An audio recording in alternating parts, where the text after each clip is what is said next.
Fade in. Exterior Grundy Street day.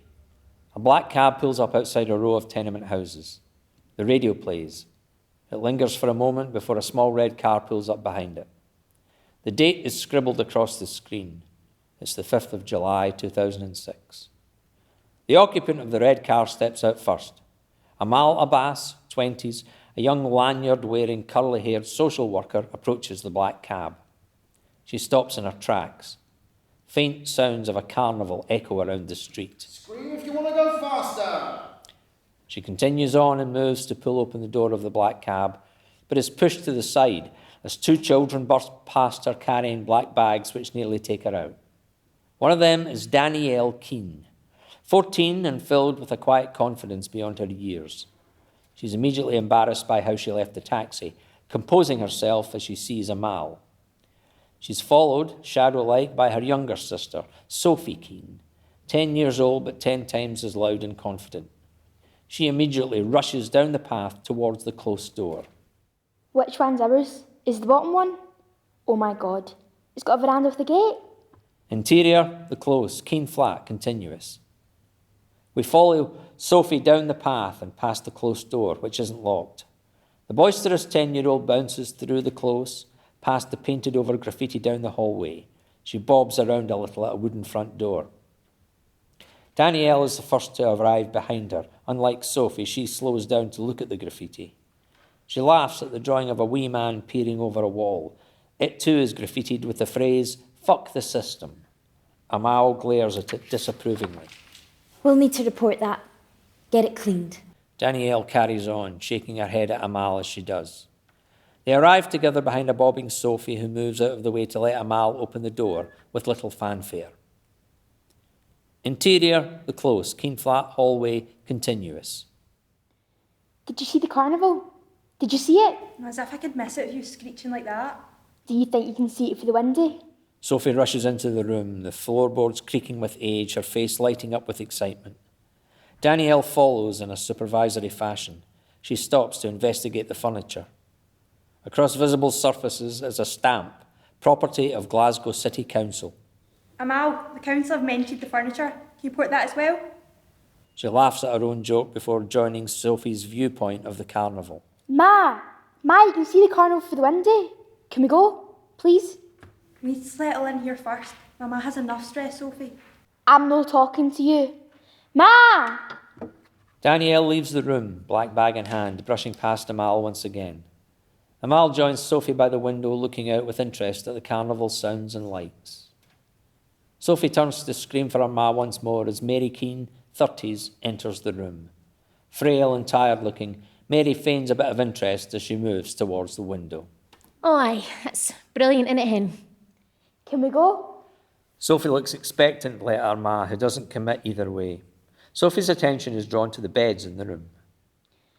Ma, this is the same furniture as the last place. I didn't know we moved it. No, we didn't. It's a scatter flat, hen. They've all got the same stuff. Sophie climbs inside the wardrobe. It even has the same stamp. Property of Glasgow City Council. Mary turns red with embarrassment. Does that mean we have to paint over it before we sell it again? Amal looks from Sophie to Mary, taking a note. As she does, Danielle reappears, sneaking a look at the pad. Danielle crosses over to the window, being caught up in the wonder of the carnival once again, before acting indifferent. Shall we go over some of this paperwork then, Miss Keane? Amal and Mary leave the room. Girls stay behind, investigating the room and the parts of board games left behind by the last residents. The sound of the carnival faintly bounces round the room. Louder still is the attempt at whispers from the hallway as Mary and Amal begin talking. Danielle crosses the room, attempting to listen through the door. As she does, the floorboard creaks. Immediately, the conversation outside the door stops. She turns to see Sophie, once again hypnotised by the carnival. What are you like? You've not even seen the rest of the house. I know, but it's a carnival. There's rocket rides and everything. I pure want to go. Seeing as if you picked this room for us, put them away. I'm away to do my nosy. Interior, the Keane's flat, living room, continuous. Mary and Amal sit on opposite ends of an ugly couch. So? What do you think? It's all right. Amal takes notes. All right.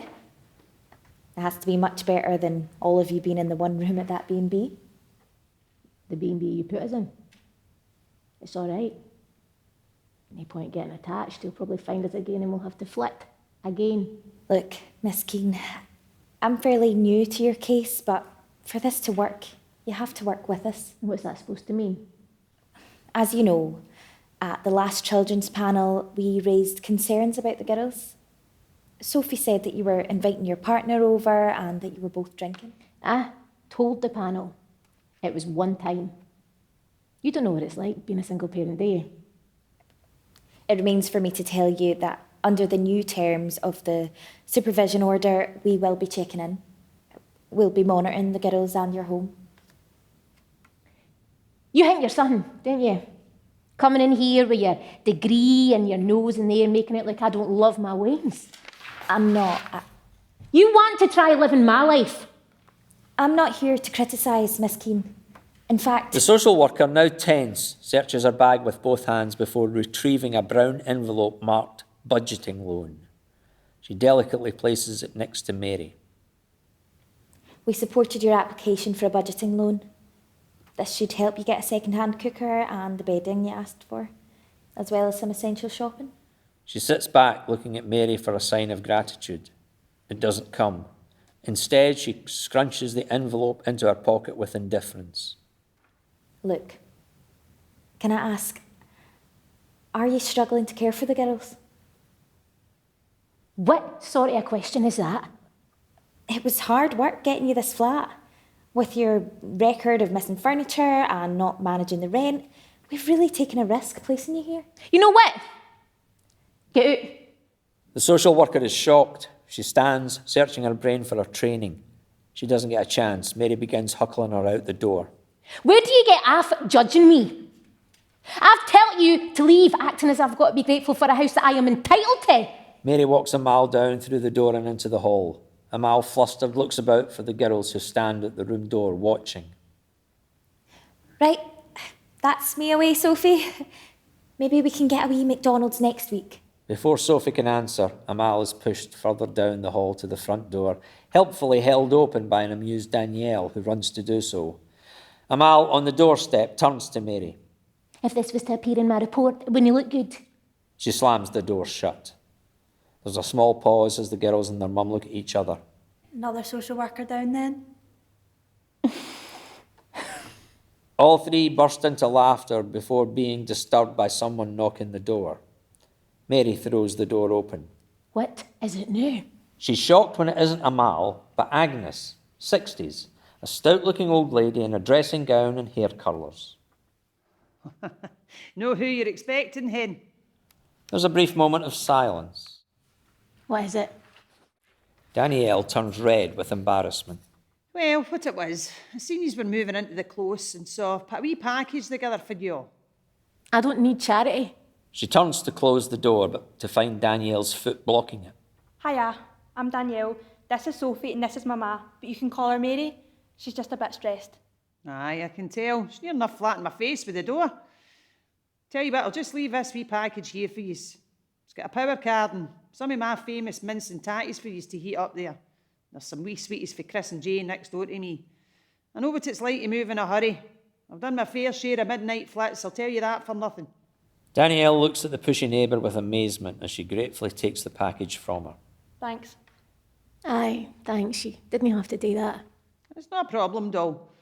I seen that wee hoity-toity scurrying down the path like a rabid dog, and I thought I'd come down and welcome you to the close. Sophie lifts a mince and tatties at the package before Danielle can even sit it down. You can keep this, but we can't heat it up. We had to put on the microwave. I'm starving as well. You pawned the microwave? Mary turns a deep shade of red. Agnes, catching her big mouth, quickly follows up. I'll be in there with my good earrings. If only I knew they'd take my microwave. Agnes waves Sophie forward. Come on with me. I'll heat it up for yous. Danielle looks to Mary for reassurance. She offers a resigned shrug. Don't worry, doll. Nobody's going to steal your wains. Sophie runs up the stairs, followed by Danielle. We focus on Mary standing in the doorway listening to the footsteps recede. Danielle, looking at the carnival from this window, it looks massive. Stop torturing yourself. I've already told you. My ma doesn't have the money. Mary stands, sombre-faced, upset. She puts her hand into her pocket and removes the envelope of cash, flicking through the notes.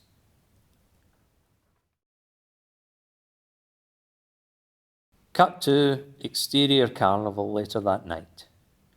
We see the bright lights of the carnival rides, stalls and performers. We follow the sounds through the carnival, whooshing past a number of rides and stalls as we come across the Keane family. Sophie, holding Mary and Danielle's hands, pulls them forward. Steady on you. I like my arm in my socket. Sophie is wowed by all the sights and sounds. I want to go on everything. That big rocket ship goes upside in loops. Danielle catches sight of the rides herself. It looks pure good, eh? Mary, a big smile on her face, walks proudly up to the gates of the carnival. As they approach, there's posters advertising the price of tickets to the rides. Danielle's wonder turns to panic. Ma, how are we going to pay for this? Stop worrying. Wouldn't bring you to the carnival if I didn't have the money. I am the ma, remember? Are you sure, but... Asking no questions, I'll tell you no lies. I've put some spare money away for something just like this. Danielle still seems unsure, but can't help a big smile breaking across her face. She grabs Sophie's hand and runs through the carnival gates. Mary stops, goes through her purse and removes the brown envelope labelled budgeting loan. She retrieves a couple of notes and hands it over to the disinterested teenage attendant. She quickly takes a small bottle of vodka out the bag, throwing it back before hurriedly stuffing it in the bag as Danielle and Sophie run over to her. Have you seen the big wheel, Ma? Remember, you said my granny used to love the big wheel. She did, aye, but I'm not sure about the heights, but... Please, Ma, please come on with us. Mary stops. Both girls drag her by the arms. They're all laughing. The Keanes board a carriage full of giggles and joy. Right, can I sit in the middle, girls? You're a big scaredy cat. Stop it, Sophie. You know she's scared of heights. Danielle stares seriously at her sister before laughing. And it does go really high. They board the ride, sandwiching Mary in the middle. Cut to exterior carnival Ferris wheel moments later. Danielle leans over the edge of the cart, lost in the moment. Suddenly, she spots Amal and a man in the crowd below. She sits bolt upright, the look of joy gone. She's now in panic mode. Cut to exterior carnival, a very long 5 minutes later. Danielle drags Mary and Sophie as fast as she can away from the Ferris wheel. They stop by the Hook a Duck stall. Mary discreetly attempts to withdraw some money from the envelope in her bag. Ma, is that the budgeting loan? Mary is flustered but tries to ignore her. I don't know what you mean. Here, you need to try this. Danielle drags Mary, who drags Sophie around the duck stall as Amal approaches them. Ma, Amal is here. Shit, where? Coming right at us. Danielle grabs Mary again, pulling her around the ducks, moving away from Amal. Ma, what if she sees us? She's going to take us into care. That's all talk, Ken. That is adult business. Moan, we'll just have fun. Ma, you told me when you were drunk yesterday that they were trying to take us away. We need to go now. Mary looks over to Sophie, who is pleadingly looking at the duck stall. Danielle stares at her, gripping her hand tight. Bells and sirens go off as Amal is handed a big teddy on the other side of the duck stall. We need to go, Hen. But Ma, we've only been on one ride. That's no fair. Danielle takes Sophie by the hand and begins dragging her. Danielle, stop it. She'll come on her own. Stop it, I want to stay. Danielle, I'm the ma, remember? Danielle stares her mum down. She's full of anger. She can't believe she isn't moving more quickly. Do you want us to go into care? Would that be easier that way? You can see him and drink all you want, eh? Mary, furious with Danielle but determined to avoid Amal, moves with Danielle towards the gate. As she does, Sophie begins grabbing onto her handbag. Pack it in, Sophie. We need to go. But you promised. You promised we'd have fun. Good memories. Mary, holding back tears, tries to drag her bag and Sophie with her. I know, Hen. I know. Maybe we can come back another day. No! Sophie's grip on Mary's handbag succeeds, scattering the contents of her bag across the floor, the envelope of cash and bottle of vodka included. As Mary scrambles to throw it all back into her bag, Danielle looks pitifully down on her before looking back up and coming face to face with Amal. Hello, Mary. I didn't know you were bringing the girls to the carnival.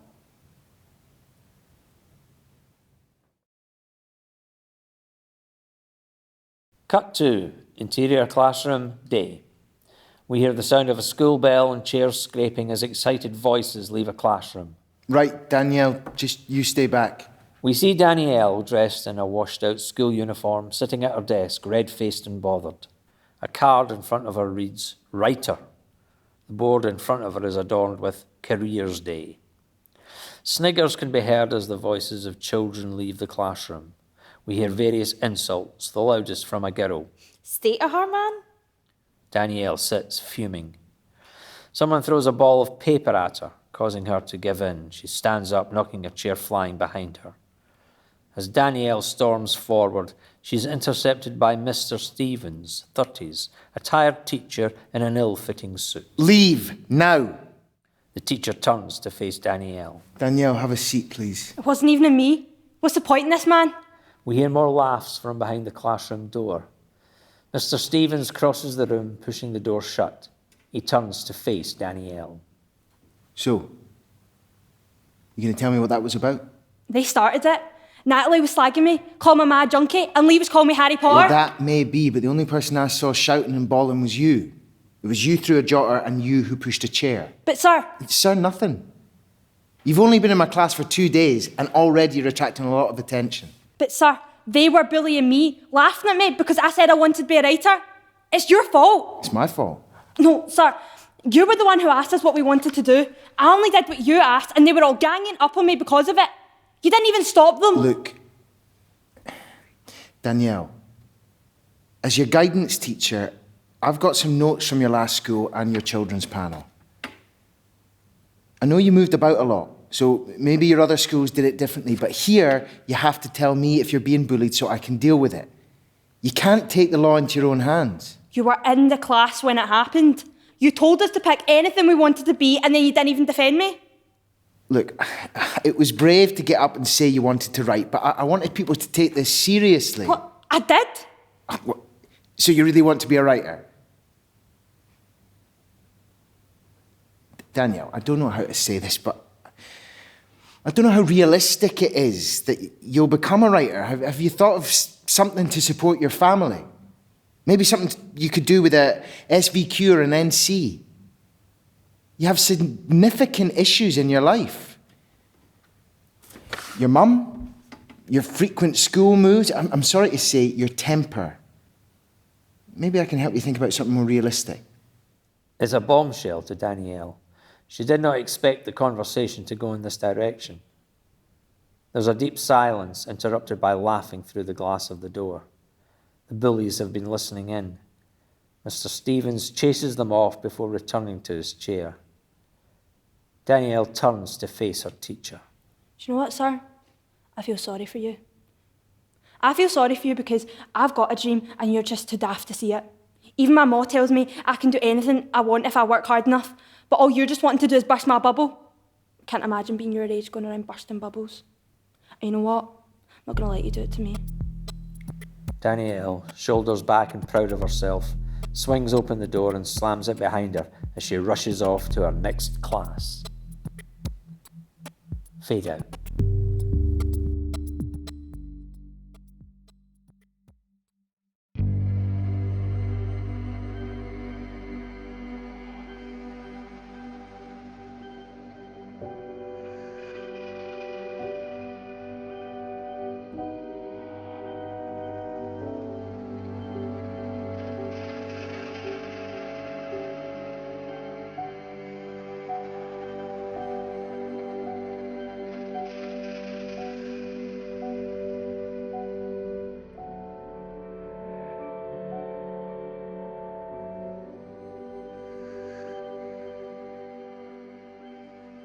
Scotland has an ambition to be the best place in the world to grow up so that children are loved, safe and respected and realise their full potential.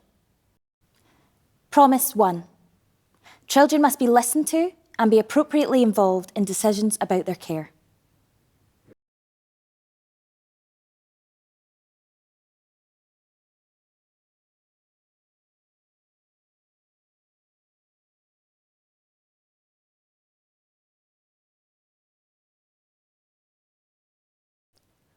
Promise 2.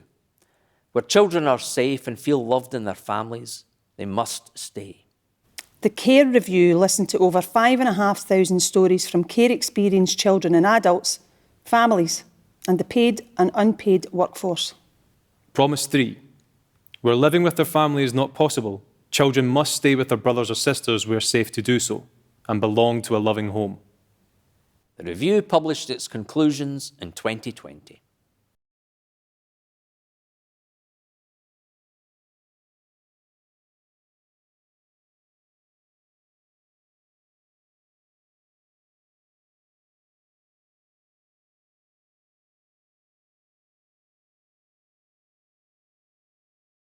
The Scottish Government pledged commitment to its fivefold The Promise. 5. Children, families, and the workforce must be supported by a system that is there when it is needed. The review states that it's vital that our most vulnerable children feel loved.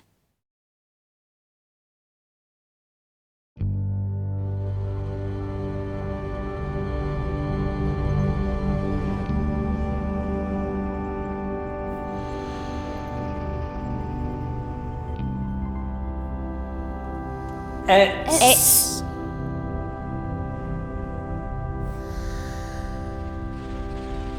It's hard. It's It's kind of like... kinda- I think It's sort of seeing me, Assurance, Compassion. comfort. providing for you, Interest. compassion. hugs. I think that's what it is. It's not... It's...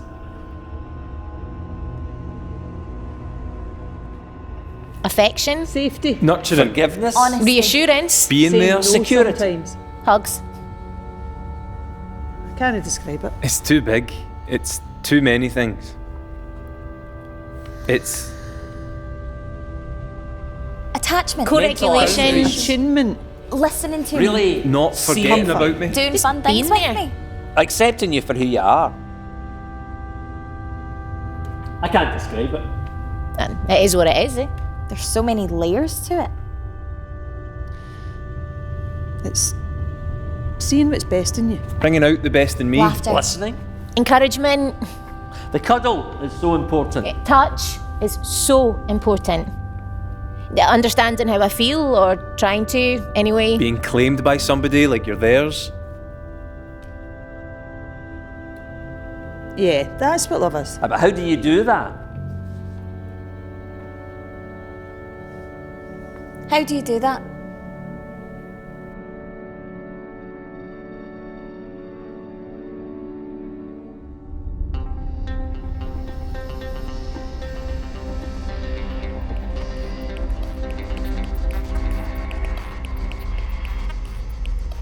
Lisa, 22, a care experienced person. Something the Scottish Government says all the time, right, is we want Scotland to be the best place in the world for children to grow up. To me, like, that's so subjective. Like, what does it even mean? What does it mean for the clear class divides that still exist in Scotland? There's people who will have that nuclear family, who will have middle class or upper class parents who can give them every single thing they want in life. And they would have, on paper, the best childhood. Or you could have families with really clear issues, which is what my family was. There were really clear issues that could have been spotted, and had there been the opportunity for my dad and his 4 kids to grow and be a family, then we could have had that best childhood. My dad, a single parent, shouldn't have had to work so much. He worked 3 jobs to support us. He wasn't a bad dad. He was just set up to fail. He should have been given the support. There's so many things that led to the situations we ended up in that could have been fixed and prevented the things that we had to go through. When problems presented themselves, he should have been supported to work through them. Why are we okay with people's children being taken away from them? Why is it always poor people's kids who are taken away? I just watch The Crown and I see a person who is so different from me, so privileged, like one of the most important people on earth, Prince Charles. And he's also like a care experience person. He wasn't raised by his parents. He was sent away to a really harsh boarding school and he wasn't allowed to make choices or live the life he wants. I can live the life I want now. I have freedoms now. I think maybe there's lots of middle-class kids living lives like mine was and going through some of the same things me, my brothers and sisters went through. But because their parents work and they live in a nice house and have this veneer of respectability, they never come onto the radar of social services. Money insulates people. You know, I think we're going to look back in 50 years' time, maybe, in Scotland and feel the same way about what we've done to poor people's children as the Canadians do about the First Nations children, or the Australians about their native people's kids. It's like ethnic cleansing or something, but it's not about ethnicity. It's about class. Why are we taking poor people's kids away so often?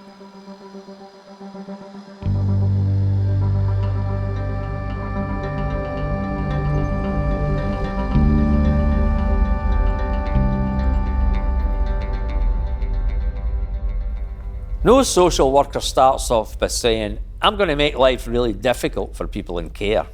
What if social workers were much more careful about how they spoke about children and young people? They just become, they're taken over by the system. And the system just happens like that. So then we can all just blame the system. What if social workers were more careful about the language they use about them and their families in the case notes and report they write and present?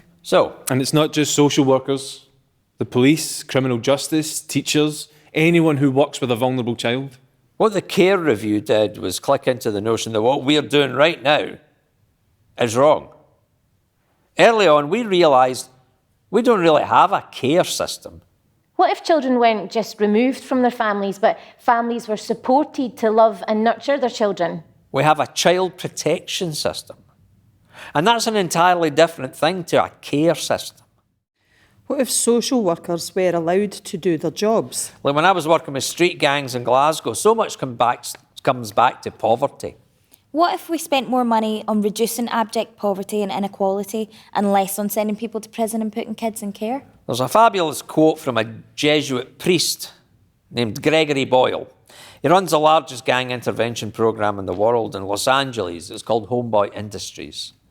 He says, rather than criticise the poor and how they carry their burden, we should be standing back in awe that they can carry it at all. What if solution for working class people weren't only designed for them by middle class people? We take kids away from their families, remove them from the risk, but do nothing about the risk. Do nothing at all about the risk. Leave it because it's easy to just leave it. What if social workers didn't have so many cases? What if they could spend health, real time with housing, children and their education, families. addiction services, What social if all work local and social authorities security across Scotland could had all to get work together in one to give vulnerable the family same and help keep services them instead together? of making up their own rules within the rules? What makes it difficult? Systems. Systems love complications. They love them. Why? Because it's people who are in them. It's people. The answer to every question and every problem is people. What if we started thinking about some quick wins for the kids now, like keeping them with their siblings and not moving them around so much? Residential unit as that loving family, and we didn't move them around Deal when with we the needed a most bed. vulnerable, numb people. What you have here is a wicked problem. Do you know what a wicked problem is? It's a problem that is difficult or impossible to solve because there's no single solution to the problem. What if everything wasn't just about cuts? Wicked doesn't mean evil. It means that there is a resistance to change. What if the people of Scotland really cared about our care system? So, how will we fix the system that's supposed to be about care in Scotland? What if we start thinking of those kids as our kids? It'll change one person at a time. What if we realise it takes a whole village to raise a child? And how will we know if we're making a difference? what if we could sing love and do love and make our vulnerable kids genuinely feel loved? Well, I think we'll make the difference when we can use the word love in Scotland's care system, when we can say love and do love in all our public services, then we'll be making the difference. And remember, I'm a former Polish saying all this love stuff.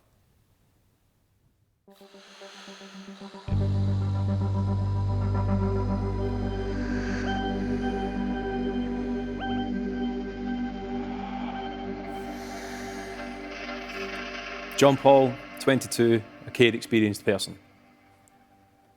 More could have been done to keep me with my family. Maybe they should have got me some counselling, looked into the mental health side of me, helped me feel a bit better about myself. I was taken into care when I was in primary 6. They put it down to my weight. It came under neglect. I was overweight because food was an addiction. Why was it an addiction? Well, my dad wasn't on the scene. My mum was a bad epileptic at the time. She had a hard time, to say the least. My mum was married, divorced, and buried her first child before she was 21. She'd been through a lot of trauma in her life. She didn't have very much money coming in, and sometimes the government would stop her disability allowance or it just wouldn't turn up, and she'd be looking after us all on very little. Then she had my brother's behaviours to cope with, always creating trouble and bringing it to my mum's door, people literally kicking the door in, people throwing stuff at her windows, big gangsters in the East End of Glasgow coming to the door and shouting at my mum, people driving towards us in cars as if they were going to hit us and then pulling away. I was scared. I was totally scared. So I couldn't control any of that, but I could control what I was eating. And instead of being anorexic, I was like, I'm going to excessively eat. I'm going to eat loads. So food became an addiction. Mum tried her best. She'd put locks in the kitchen door and I would do anything I could to bust the lock. Mum did a lot for me, and in many ways I just papped her off. Me and my mum fell out the night before. She said, just as well, social worker coming tomorrow, I'll be telling them what you're doing. And I was like, aye, whatever, and I went to my bed. The next morning, social work came and they said to my mum, look, if you don't give us him, we'll take you to court and we'll take him anyway. My mum was like, you can't do that. And they were like, aye, we can. So they made my mum sign a voluntary care order. Mum came in and said, look, you're going to have to go stay somewhere else for a bit. And I was crying. I didn't understand what was going on. So I packed, I walked downstairs, got into a car, and that was it. I was meant to be in care for 2 weeks, but I left care 8.5 years later.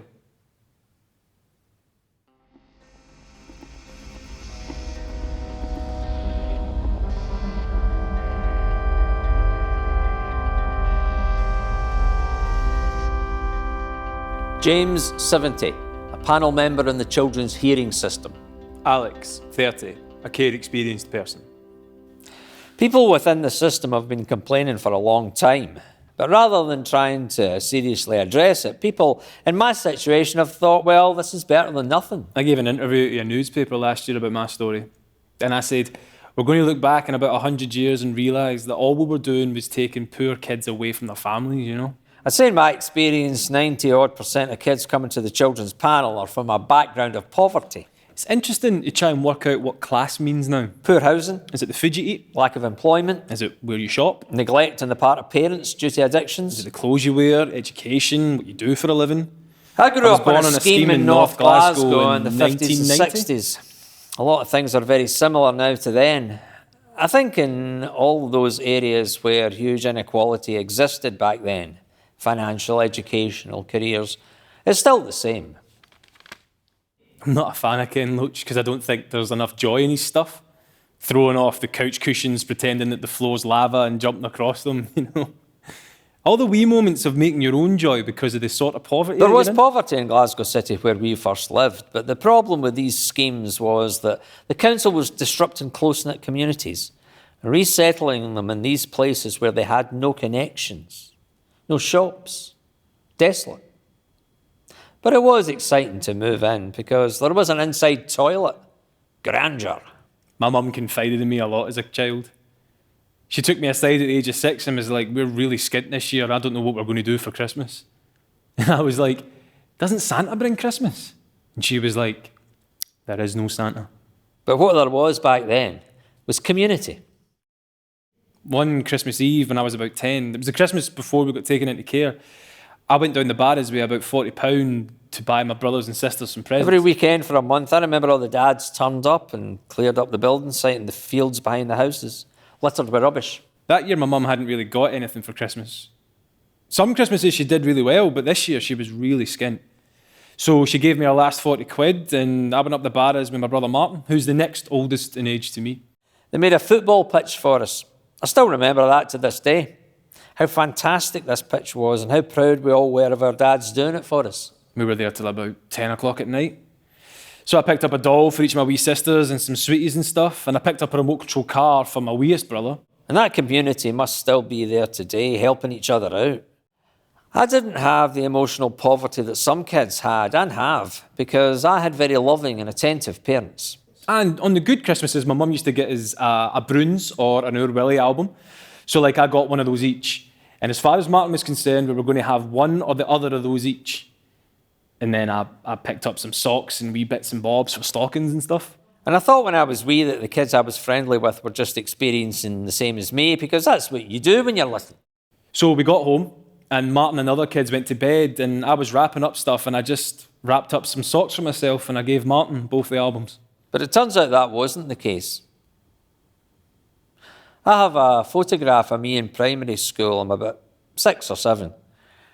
I can still remember all the faces and quite a lot of the names of those kids. My best friend who was stabbed to death in a gang fight, and also about 6 or 7 more of those kids who had died, and or not of natural causes, but of addictions or violence. And it made me think. My girlfriend thinks that's a tragic story. But I don't. Well, it is. And it's not. How did I get from my background in care poverty to what other people see as a success? That's a hard one. That's a hard one. It took me a long time. It took me until I was about 50 to realise I had merit and value and worth. The education I was offered was the one that was offered to someone from a poor when you come background. from a background in care. And I don't think they really mean it. There was an expectation that I would leave school and get a manual job at best. Not that I would ever go to university. That wasn't for people like me. I guess I was always quite driven, yeah. I think it's like a fear thing. Initially, fear of not having dinner, you know. The fear of turning out like people around me, fear of not being successful, like... I was lucky. I met people who helped me. They saw who I was and what I could do and helped. And I think that a lot of people would watch daytime TV and stuff and see all these people going off on all these holidays and stuff and they'd see that as entertainment. But I would see that as aspirational. I was like, I want to do that. And I want my brothers and sisters to do that too. I remember always thinking I was a fraud. I threw myself into trying to make a success for that, but also trying to like feed my brothers and sisters. That's a bit coming from a background where you don't feel you're entitled to exercise authority and power and you can take control and take responsibility because you're capable. And my brothers and sisters are doing really well too. I've had help and support, and I want to pass that on somehow if I can. And I think we're all doing different jobs that happen to be seen as, well, if you're doing these, then you must be successful. Because until we all start getting involved in the lives of our most vulnerable kids, nothing's going to change, is it? I know that seems to be an unusual story for a family full of kids that were in care. But that's us.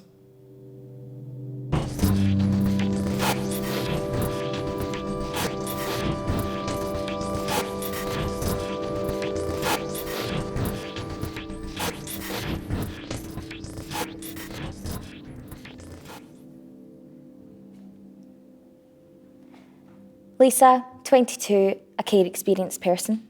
Ruth, 27, a social worker. When I look at what happened to us, to me, it could have been avoided if someone somewhere had spotted what was going on in my house.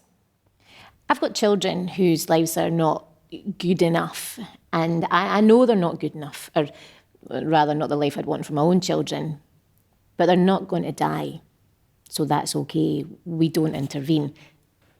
Well, apart from the children I have on my caseload who have really good foster carers, none of the others have a good quality of life, and yet there is not a huge amount that I can do or that I'm allowed to do.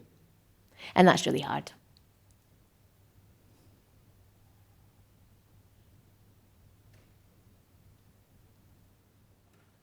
Like, we talk about intergenerational cycles of care in families. My mum left when I was 2, I think. Hearing what my mum's life was like, she had a really horrible relationship with her father, experienced abuse in her own life, and then was taken into care.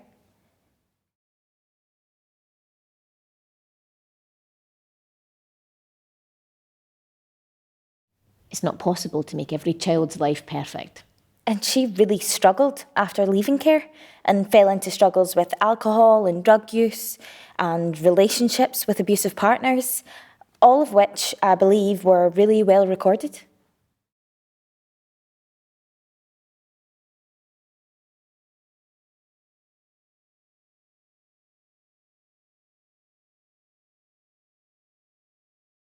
There are cases where the parents are doing okay.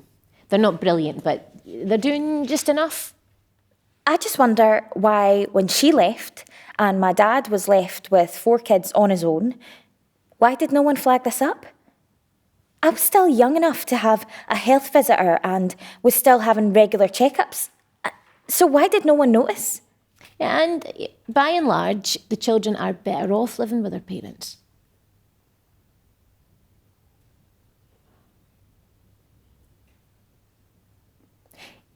And you know that by removing the child, that it'll be really disruptive, too traumatic. Social services, health, the courts, all of these were involved with my family over a really long period of time. How did everyone miss what was happening? I've got this family of 3. They all live with their mum, and she uses heroin. She's not a brill mum, but I have moved them into kinship care 3 times.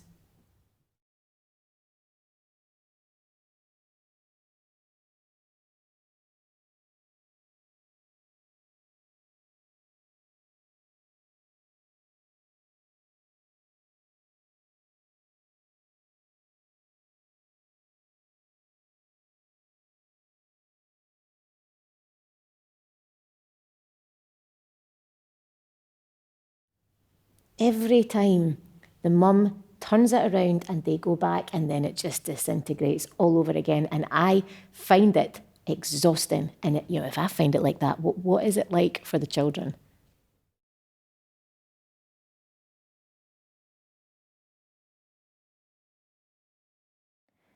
My stepmom physically and psychologically abused us, and she emotionally, financially, and psychologically abused my dad. And then one of my stepbrothers was sexually abusing us, but we were too scared to say anything to anyone. Why didn't the school notice anything?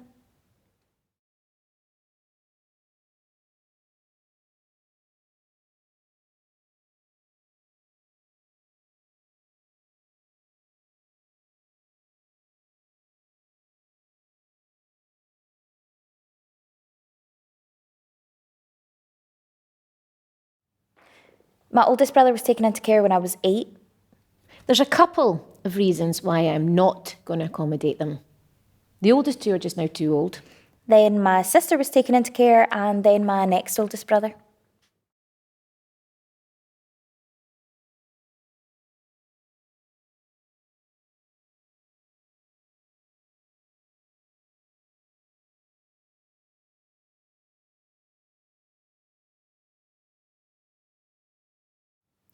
I was watching my stepmom get rid of my brothers and sisters one by one right before my eyes. We are throwing lots of support at this moment to avoid taking the littlest one into care. How did it take 7 more years before anyone paid any attention to what was happening to me?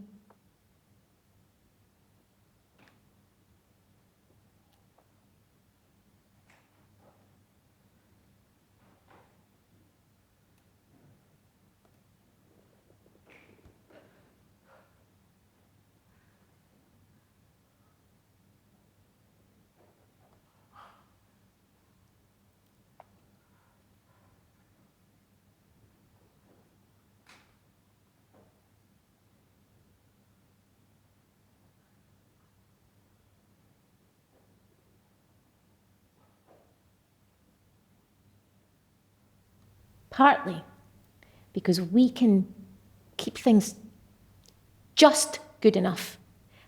And partly because the last time we put them into care, the littlest one was so traumatised, and I don't want to do that to them again. I was taken into care when I was 15.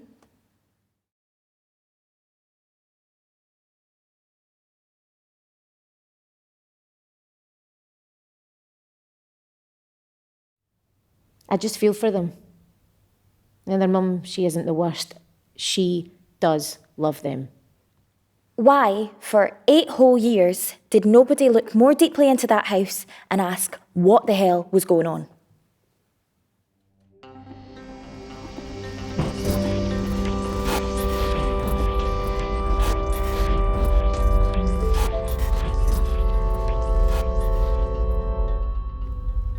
Stephanie, a worker in a private sector's children's residential home. John Paul, 22, a care experienced person. I work for a private sector residential care provider.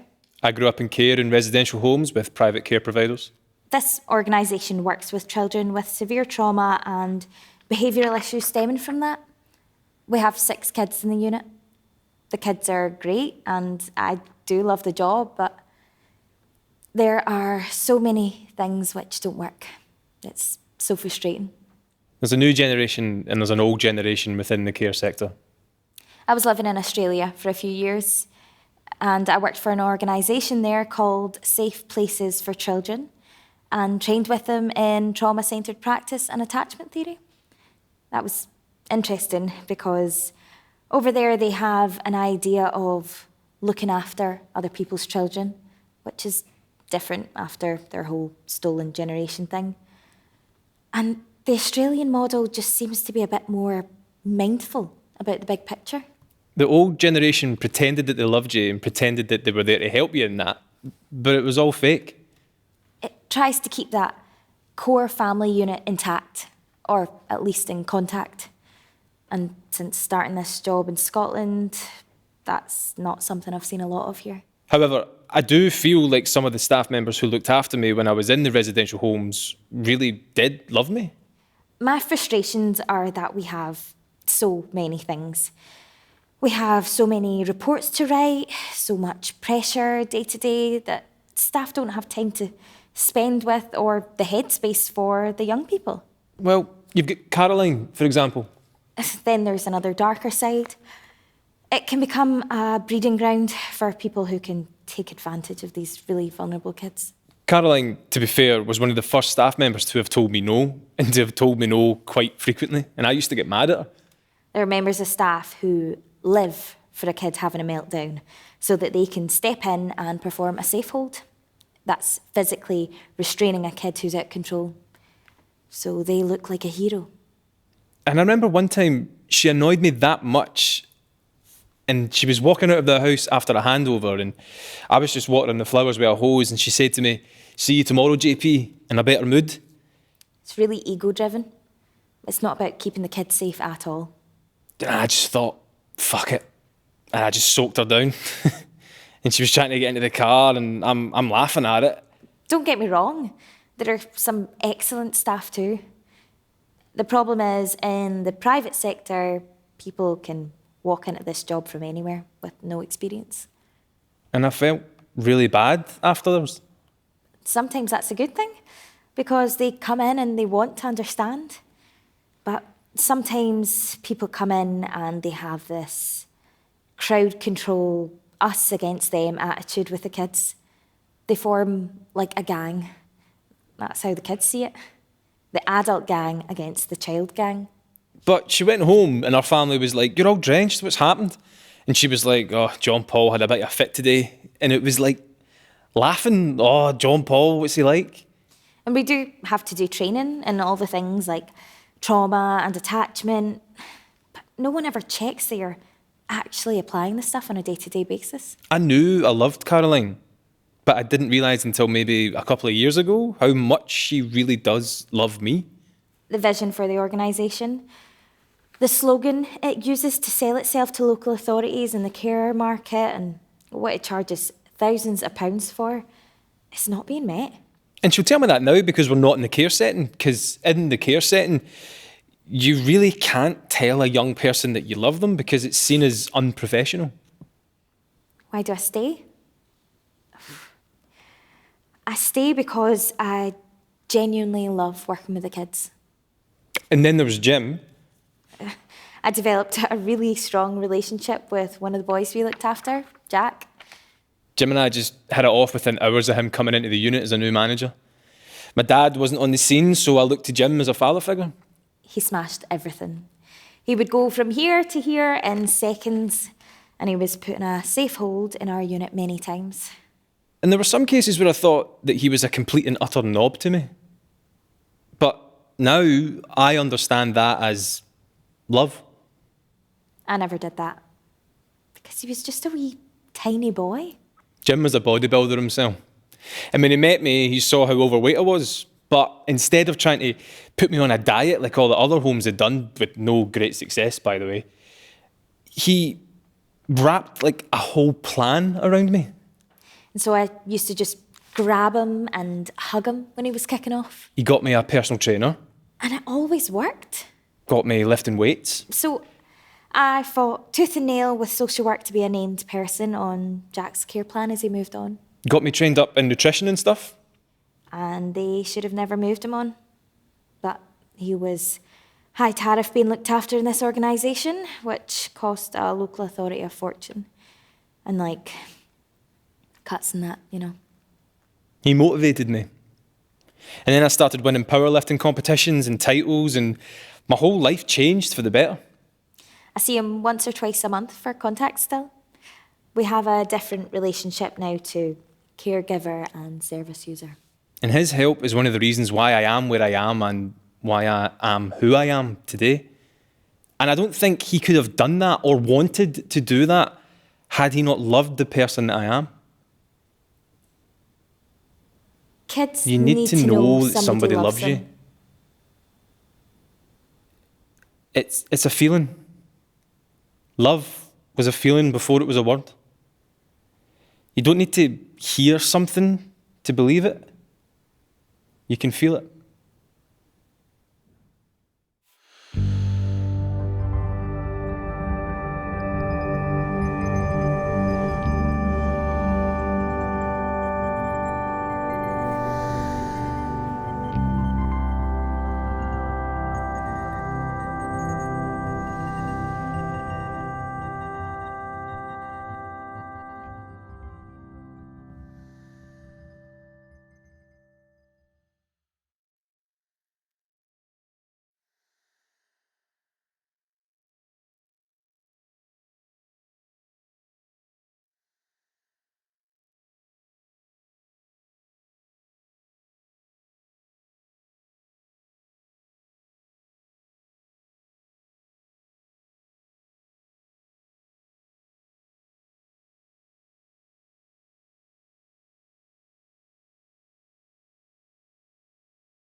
Ruth, 27, social worker.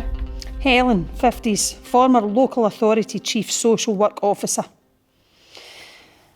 The further you go up the chain of social work, the more conversations you have to have about money, delivery and cuts. I think when the job of social worker is portrayed on TV, it's portrayed really badly. I mean, like, my first memory is of Elaine the Pain on Tracy Beaker, and I remember thinking, why on earth would anyone want to do that job? And now, well, 20 years later... I've worked in the public sector for over 30 years, and one of the things I won't miss is having to sit in front of local councillors and talk about value for money. A couple of weeks ago, I had to spend an afternoon in a park in the cold with a woman who had threatened to kill me the day before, and I just thought, this is not fun. You can't get it right as a social worker. You're criticised for not doing or doing. There was a case on the news this week about a teenage girl who'd been murdered by her uncle, and the social worker had apparently told her it was okay to live there, and all the comments on social media were like, fucking social workers. The councillors say, you're overspending your budget again. And one of my friends was telling me this week that he was really traumatised by social workers as a child because he had bruising that had been caused by something else. And I will say, I'm not overspending. The demand for our services has gone up massively, and that costs more money. And the budget has never increased. For years. But social work thought his dad had been hitting him. And he remembers that he was terrified that it was going to be taken away and that he felt that it was overkill. You just can't You win. can't win. I'd say, these are all the things I've had to do this week to keep young people safe. And the councillors would say they want more of that. And then I'll say, well, all of this costs money. I don't always agree with everything that we do. Of course, I'm into best value for money. But in the last 2 decades, everything has become about cuts. I don't think that everything that we do is effective. I don't think that just throwing services at people is the right answer. They have to be the right services. No, I won't miss that at all. And some of the private companies that we work with, I won't mention their names, I don't even understand what it is that they actually do. So much of the work social workers used to do has been farmed out now to the care market. Some are brilliant. I am a big fan of some of them. Private companies or charities who we pay to do the work for us. Yeah, but most are just this really general thing, and we are paying them thousands of pounds to deliver it, whatever it is. It used to be that we social workers knew our communities. We knew how to help people. I worked in some of the most deprived inner city areas for decades. I worked in schools projects and family centres where the help was universal.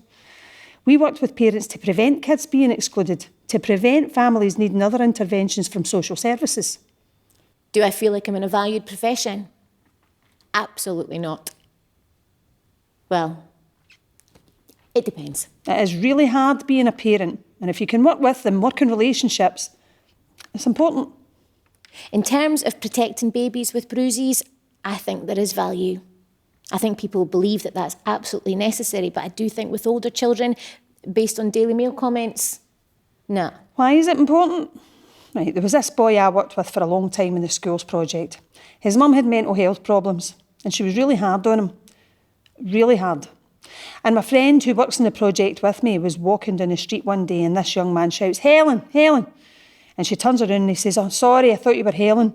And she says, "Do you mean Helen that worked in the schools project?" And he said, "Yes." And he says, "Gonna tell her that I'm a butcher's apprentice.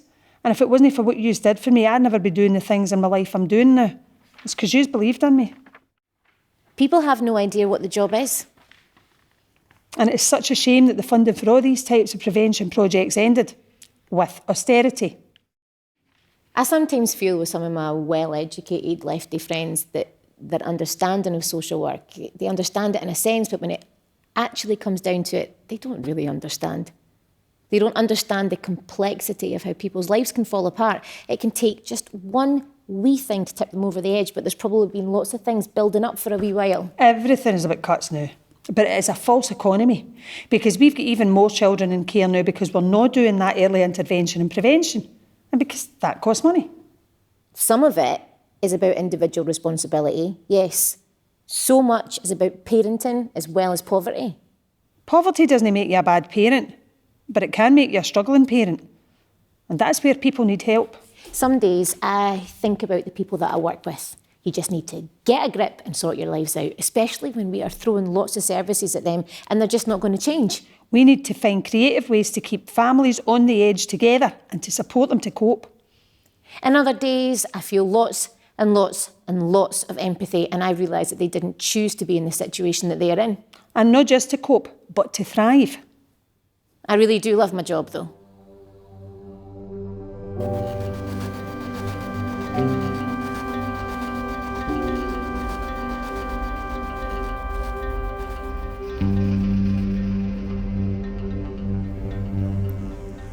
Lisa, 22, a care experienced person. Alex, 30, a care experienced person. James, 70, a panel member in the children's hearing system. I just got my Just care got my care records records back a while ago. And you know those have your say forms? I got a massive box full of stuff, and to be honest with you, there was very little of my voice in any of it.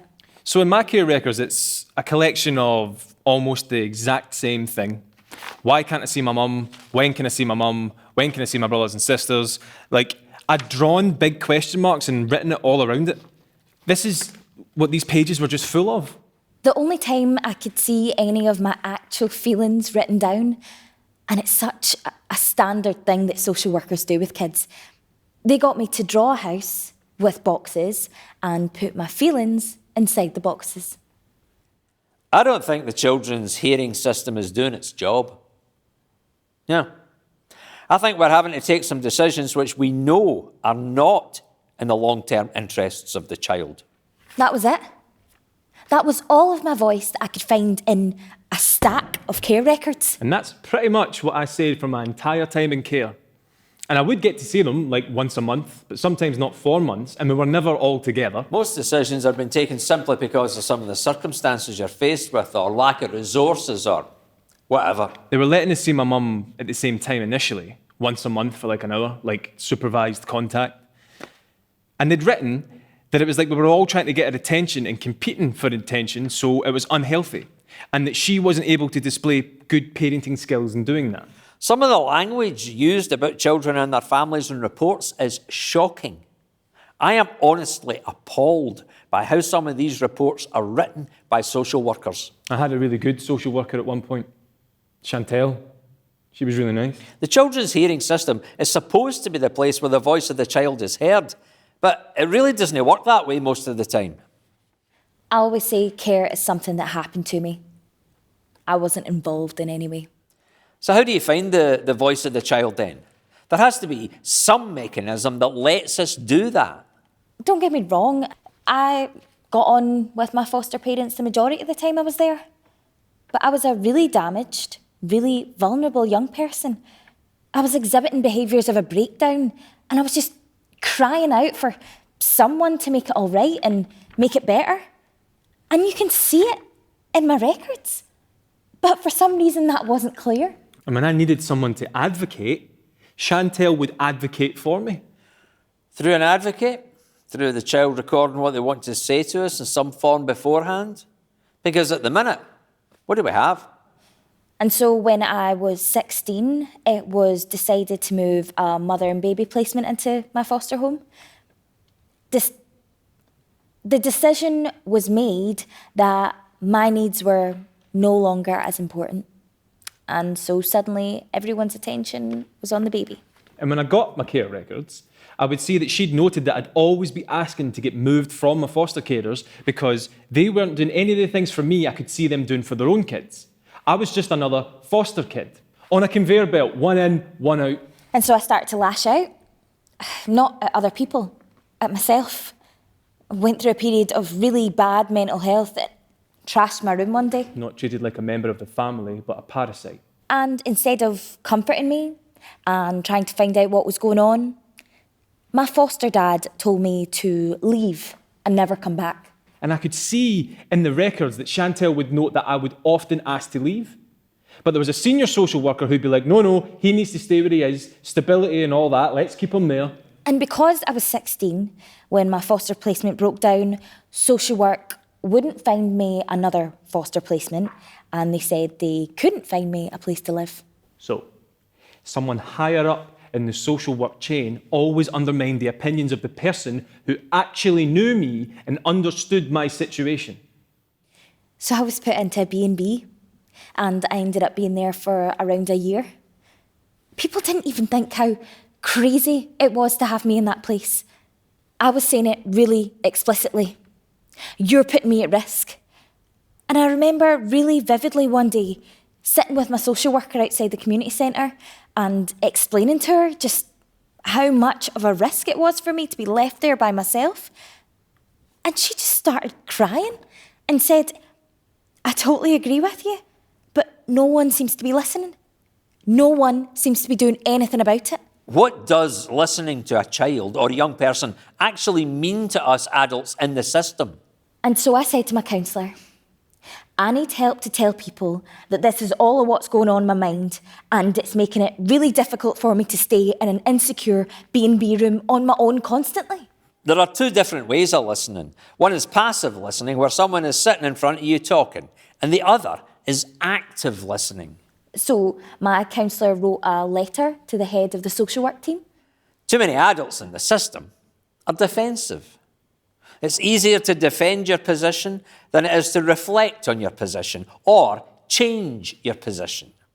And it was only then that they magically found me a flat. Because if you do anything other than defend yourself, you're flying in the face of the way the system expects you to operate. The only thing that made anything change was my counsellor.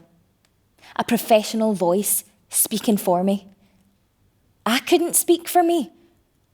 And the consequences of that are massive. It makes you doubt your own voice.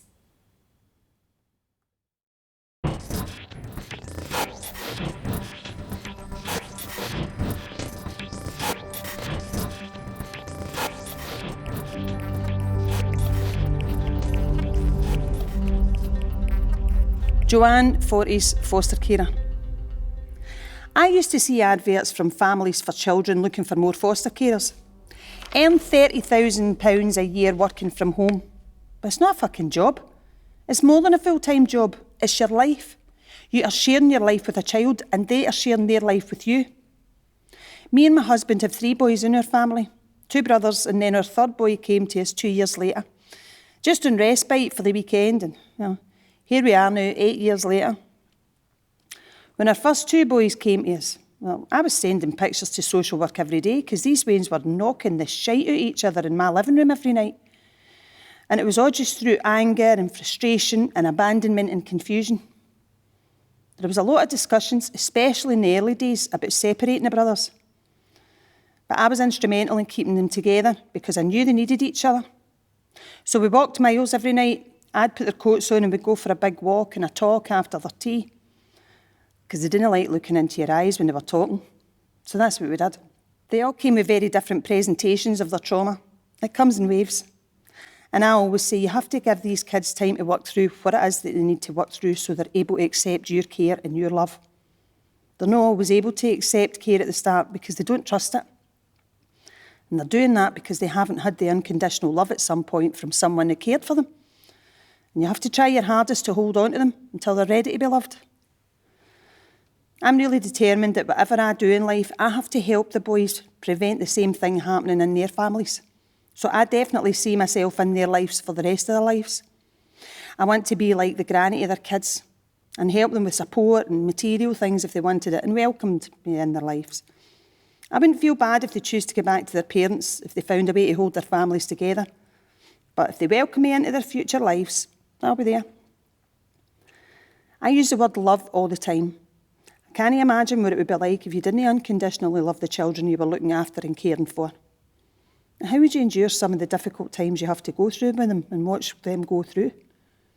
And what quality of life are you giving them? But the system allows people to come into the role of foster carer all the time without testing if they have the capacity to give unconditional love.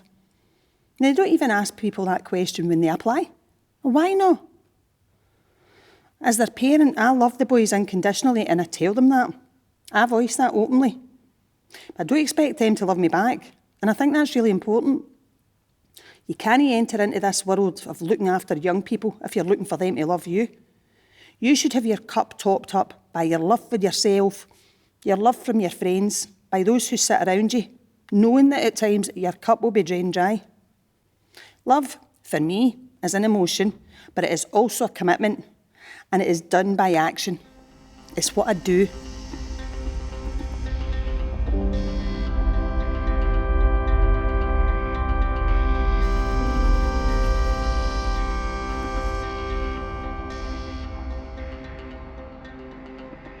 Ailey, Fortis Placement Manager for Local Authority. Kathy, Fortis Placements Officer for a local authority. My job is to improve outcomes for children in care while reducing costs. And my bread and butter is to find young people who aren't engaging in education and to find a way for them. I work I work with with Kathy. Ailey. No one with a half a brain will do my job because I am under constant pressure about the budget. I'm not a social worker, but I do understand the drive to improve outcomes for our children while spending money effectively. We return children to the council area where they were born and where they grew up. The problem was we had too many children being sent out with our local authority being privately cared for in residential units and being schooled. And often we ship off our most vulnerable kids, the ones who are being exploited through county lines or sex trafficking, rather than the ones who are exploiting them. And they were so far away that they lost contact with everything they knew, their community, their family, their sense of identity. Even their accents were different. We bring our children back home because it is the right thing to do. It is about identity. So for example, we have a young person here who was excluded from school and shipped off to the Central Belt to a residential school. Effectively, we were saying, well, we can't care for you, we can't cope with you, so we're just going to pack you off. We found out that they were paying thousands of pounds for this young woman to get an education, but she was spending most of the time sitting outside the classroom in this so-called specialist unit. You know, when I found that out, I was like, are you actually kidding me on? Our fire and our bellies, our total commitment comes from the profit being made by private care companies. We had someone look at the account of some of these companies in Companies House and what some of the directors of these companies are early. That most of their frontline staff are on minimum wage and that these companies making outcome for our children better. A few, but most are not. How can a single placement cost £250,000 a year? One of the ways in which we most fail our most vulnerable young people in Scotland is education. But then that means we need to give them the very best care right here. I've been allowed to be very creative, to have a very free rein. I need to work across system, housing, health, education, social work. We're still not fulfilling the values of the curriculum for excellence because school just isn't for everyone. It just doesn't bend. That's an almost impossible thing to do sometimes. There are kids here who can't fit into school because of poverty, dynamics within their house, and trauma. A lot of young people in care get bounced out the education system because they don't have the soft skills that they need to manage it. We have 2 boys who have been in and out of area for 4 years each. We bought a house, made it into an actual home, not an institution, and brought them back. What we all need to understand, whether we're a teacher, a social worker, or a counsellor, it's love. That's what we're doing when we work with our young people. The staff were told these kids will be tricky initially, but you have to stick with them. You are their long-term carers. We didn't employ anybody who didn't completely see that as how that house was going to operate, and that they are all there still. That tells you something, doesn't it, when staff don't move? Love is attachment, attunement, this ability to notice and to respond to a child's underlying needs. We need to be emotionally available to them. Their previous private care provider said they couldn't cope with schools or much else, to be honest. Within a week, they were both in the local school. That's it. That's all we're asking our staff to do. That is exactly what we're training our staff to do. Within a couple of weeks, the school phoned me to say, Ellie, one of these boys is way more gifted than they were ever given credit for the last 4 years. I was ranging and mailing credit fees to the private care provider not to find out what were they doing. Anyway, those kids are thriving now. We have to be human beings and just to see them as human beings. I wouldn't say everything we do is the answer for everybody, but we'll keep working to find all the answers. These are our kids, and they belong here with us. They are our kids, and we need to hold them like we would hold our own children.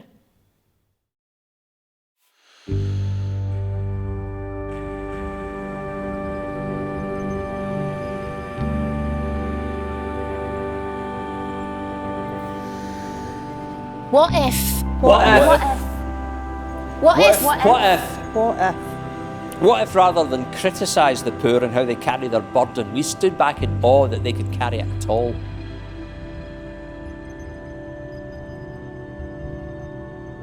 What if we held each other the way that we'd like to be held ourselves? What if? What if? What if? What if? What if? What if? What if the people of Scotland really valued Scotland's care system? What if we cared for the carers who do the caring? What if we started thinking about those kids as our kids? What if we did that? Assurance, Security, Seeing me, Tenderness, For you. acceptance, compassion, Hugs, interest, reassurance, forgiveness. safety, honesty, security. saying no sometimes. being there. What if we thought about mentalisation, Seeing me, co-regulation, Boundaries, attunement, Laughter. doing fun things with me, being Comfort. there? accepting you for who you are. What if we made an effort in seeing what's best Bringing out in the you? best in me. listening. Hugs. Laughter. Touch is so important. Reassurance so is so important. What if Scotland's care system really was about Being claimed by somebody like you're theirs. making someone a real part of your life? That is what love is. What if we did that? What if we all realised that it takes a whole village to raise a child?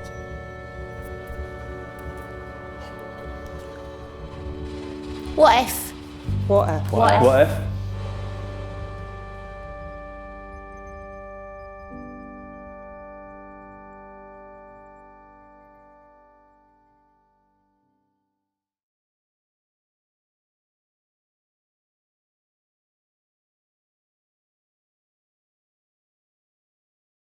Hello, my name is Charlotte Armitage and I'm a care experienced young woman and avid history enthusiast, currently studying a joint honours degree in sociology and history. Over the last few years, I've been on a journey back in time to understand where people like me came from. When I say people like me, I mean people whose lives were intervened in by the state, children of the state, care experienced people. I believe knowing where you came from, what your heritage is, and the culture of your people is universally important. We, as human beings, are innately curious. Many of us like to know everything we possibly can about ourselves as individuals. This is perhaps why DNA, ancestry, and ethnicity testing kits are so popular today. This feeling stretches beyond our own individual life histories. As people with identities and communities with which we identify, we seek to understand how things came to be the way that they are today. This is what makes history hold such great significance in society and in our own lives, because we connect to and learn, shape, and grow from history.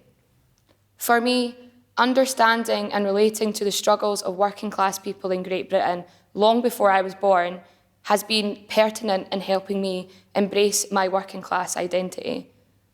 As a young woman, knowing about the fight put in by women throughout centuries to secure the rights that I enjoy today has been pivotal in the development of love I have for myself as a proudly outspoken woman. But for much of my life, being care experienced was something that just happened to me, and I never had any reference point to understand the history, heritage, and culture of care experienced people. This is because our history is largely unspoken. In my own journey, I have struggled to find a reason for why that is. Perhaps it's because reflecting back on how we cared for children of the state throughout history forces us to ask ourselves why things happened the way that they did. Or maybe it's because this global history is one that is made up of painful moments, of poor treatment and oppression, and no one state can be excused of this. A history in this country that has seen pauper children taken away from their families and made to assimilate from as early as the 17th century. Separated from their families, at times kidnapped, told their parents were dead, and forcibly migrated to former colonies, Canada, America, New Zealand, Australia, and Rhodesia over a period spanning 350 years, from 1618 to 1970. A history that shows how we allowed children to be moved into large-scale institutions and abused at the hands of people who were supposed to care for them, like the floating industrial school for boys, the HMS Mars, which was moored at Tayport for 6 decades. Looking back as a country means that we have to recognise that we, the state, have been the oppressor, and we, the state, have been the aggressor. We, the state, became the parent of these children, saw them as destitute and delinquent problems which needed to be fixed, worthy of sympathy and protection, but not of love. Laws written to protect care-experienced people have existed for thousands of years, as far back as 2047 BC. The first record of such laws date back to the 3rd dynasty of Ur, under the rule of King Ur-Nammu. His codes of laws, the oldest known law code surviving today, included measures to protect orphans. Ur-Nammu's laws inspired the codes of laws written by Babylonian king Hammurabi some 300 years later. The Code of Hammurabi explicitly states that the strong might not injure the weak in order to protect the widows and orphans. Protection of care-experienced people in ancient times was a God-given command and something that was taken very seriously. 1,600 years later, around 370 BC, ancient Greek philosopher Plato wrote extensively about the protection of orphans in his laws. He wrote about the process of appointment of guardians for orphan children. Guardians, he wrote, had to show as much care regarding the nurture and training of orphans as if he were contributing to his own support and that of his own children, and he must do good in every way to the utmost of his power. Plato's laws are an indication of the attitudes towards care-experienced people thousands of years ago. They believed that care-experienced children should be treated the same way as their guardians' own children. It is therefore evident that care-experienced people existed in ancient societies. This is an important realisation, as it means that we have been trying for thousands of years to get things right. Somewhere between then and now, attitudes have shifted. From the Middle Ages, laws assigning guardianships of orphans became a matter of public concern in order to protect inheritances of those above the peasantry classes. 2 centuries later, under Tudor poor laws, pauper children were viewed as acts of charity, taken from their families, given apprenticeships with masters against their will, or beaten if they refused. Fast forward to new poor laws of 1834, which allowed pauper children to be removed from their parents in an attempt to prevent hereditary cycles of pauperism. In a practice known as boarding out, pauper children were placed in the homes of middle-class, paid foster parents. It was thought that this would ensure these children would then rely solely on their foster parents for the development of their character. In other words, moneyed foster parents could fix the pauper children. They could change them, assimilate them, so that they would be depauperised.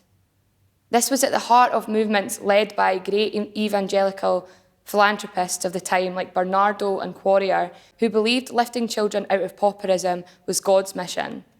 A mission which led to the creation of large-scale institutions to home care-experienced children and young people.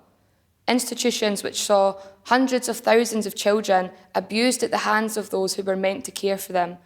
150 years later, the Scottish Child Abuse Inquiry is investigating the enormous scale of abuse in such institutions built to protect children, when in fact it was these institutions they needed protecting from. The same mission which created a forced migration programme which saw around 150,000 children exported to imperial colonies where they were mostly beaten, abused, neglected and used for manual labour. The programme, supported by our UK government, was viewed as a success as it rescued children from poor and unsuitable environments and provided them with new opportunities overseas. Similarly, boarding out was viewed as a success as it conformed to an imagined model of a nuclear family upbringing. Over 100 years later, the practice of foster care still exists on this foundation. Children for poor families are still removed from their parents and placed into another family environment so they have a new opportunity at life. The state still assumes the role of rescuer and protector, but does so while denying the fact that as a society, throughout history, we have created and perpetuated the poverty in which a whole class of people have been forced to live in. And this perpetuated cycle is responsible for the strain placed on families whose children are taken away from them. And that the need to rescue and protect care-experienced people would be significantly less if we looked inwards at our actions and took the steps to address the circumstances that many families find themselves in with no control. Why is this need to contain and fix care-experienced people still felt today, long after the abolition of poor laws and the death of evangelical rescuers? Why is that? Why do we still legislate for care in this way? Is it because there is still a part of our country that seeks to depauperise working-class children? Can depauperisation not involve providing the much-needed support to keep families together? Can we not help depauperise families by giving struggling parents the opportunities and help they need to thrive?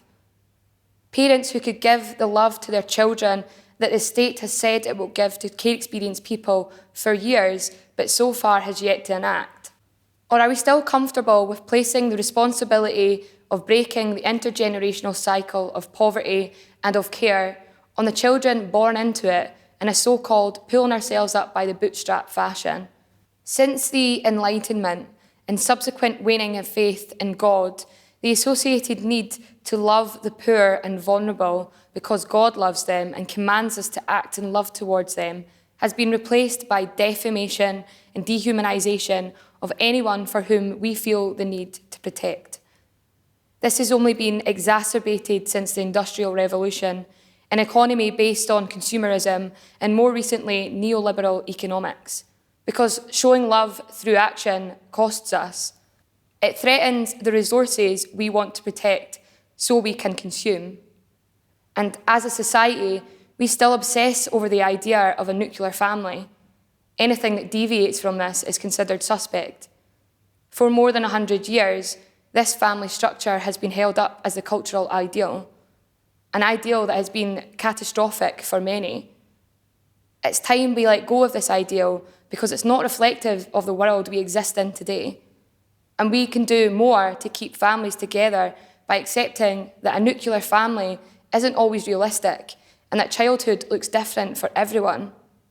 Only then can we provide the right support needed to relieve the strain that we have routinely placed on poor people. But how do we move away from this?